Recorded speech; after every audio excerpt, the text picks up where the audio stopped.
Good morning, welcome back.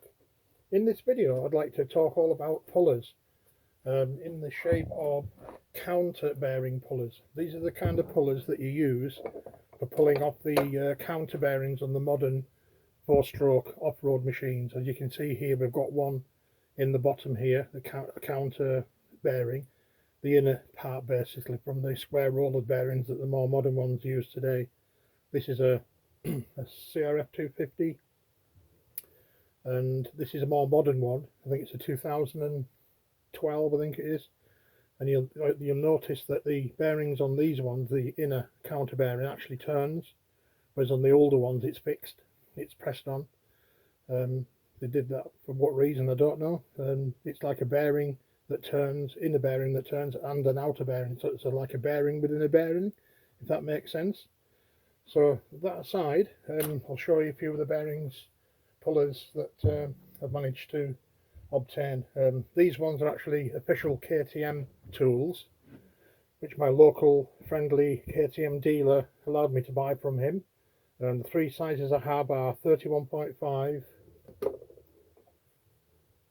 40.4, these are the official sizes by the way, and 37.5. I think there's one more, I'm not quite sure what size it is, I've never come across and needing one yet. And however, was unable to find any for the Hondas.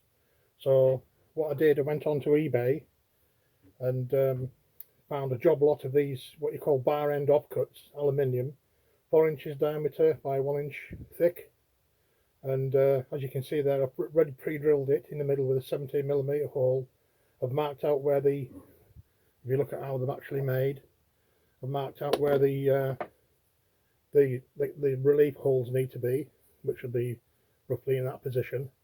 And those lines is where you cut along on the bandsaw later to relieve the metal to allow it to move, basically. So I've prepared it there, as you can see, on the thirds.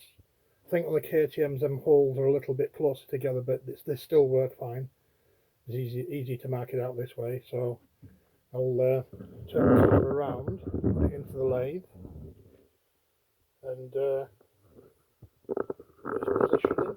Like I say, I don't do editing, so if you see a mistake, you see what you get. So put that into the chuck and actually show you how I actually enlarge that hole.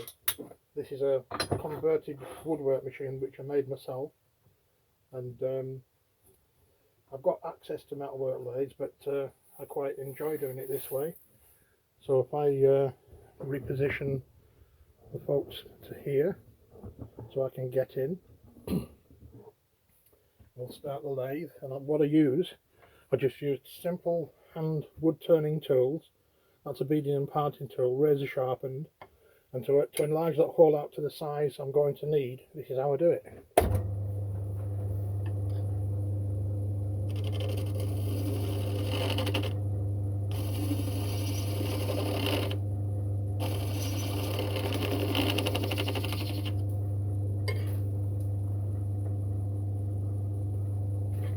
Takes a bit of time, but you get there in the end. I can take about 0.5 millimetre off each cut.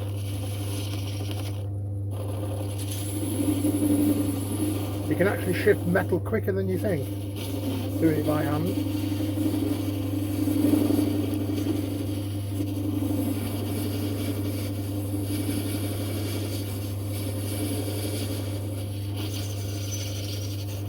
So it's basically carry on doing that. It takes me about 5 minutes or so to open it up to about 1 inch, and then I check it up with a micrometer at the end, and Bob's your uncle. So that's my techniques of how I do it. As you can see there, I've already took a couple of millimetre off it at least, and I'll go along in layers, maybe 5mm deep till I get to what I want. Then I'll turn it round and then mate them up afterwards and gently measure it until it's spot on. Drill my holes, a hole there and a hole there, and I cut along here on the bandsaw, on the bandsaw, on the bandsaw, and then fit the bolts in later. So that's what my pullers are made from.